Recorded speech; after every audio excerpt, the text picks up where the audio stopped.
Well, we're here today to celebrate the planting of the reintroduction of the Swainsona into the park.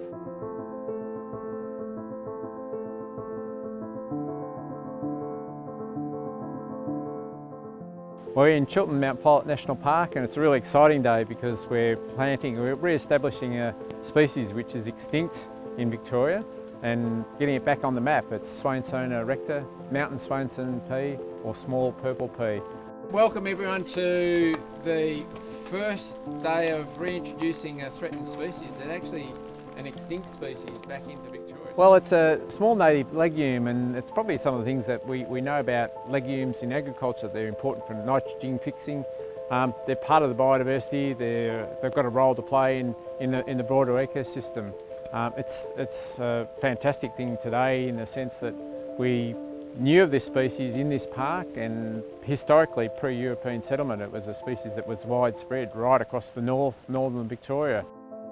The seed pod is very different. Typical Swainsona seed pods are long, like pea-shaped, but this one is a little globe that hangs down from the stem, and it's quite distinctive.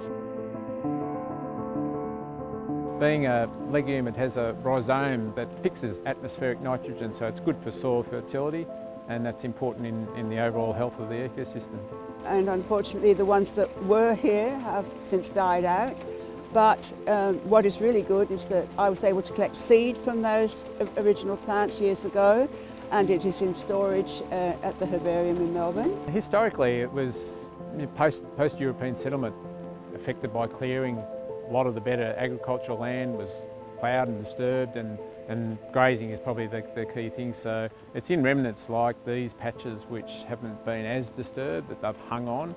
And so our opportunity now is to utilise the areas where there's some secure sites both on public and private land, and we know that it needs open grassy situations, and so we can pick the sites to plant into.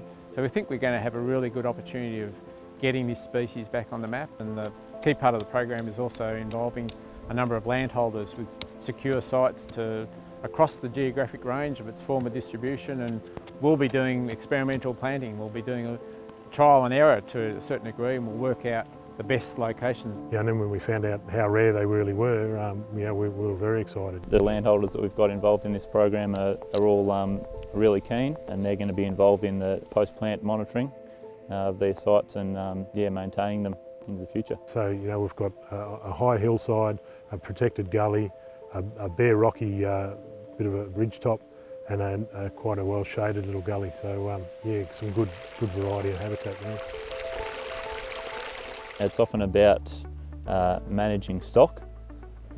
So in a situation like a grassy woodland, we'd look at strategic grazing to reduce the biomass. And providing a natural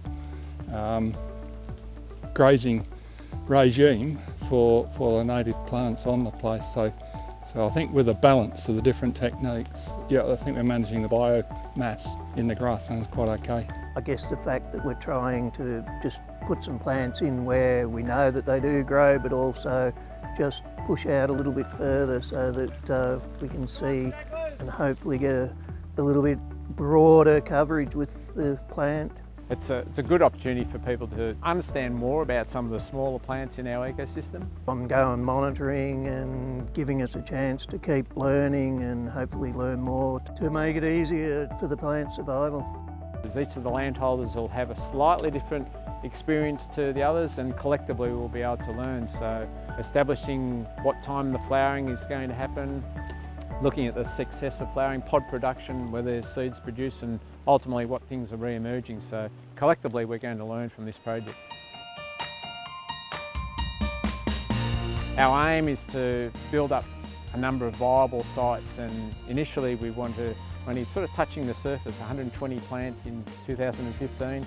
By this time next year we'll hope to have another 500 plants. By about 2018 we really hope to have secured the future of this species back in the North East Victoria.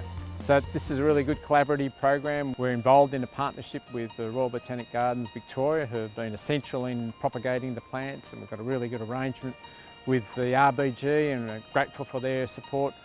Parks Victoria is another key organisation that we're involved with here, and Trust for Nature is a key organisation too. The park really has got a lot of support from the community, and in particularly our friends group, and also working in partnership with DELWP and the CMA. People can make a real difference, and it's never too small a block to start, it's never too late to start. You get into the Swainsona, he's a pretty little plant.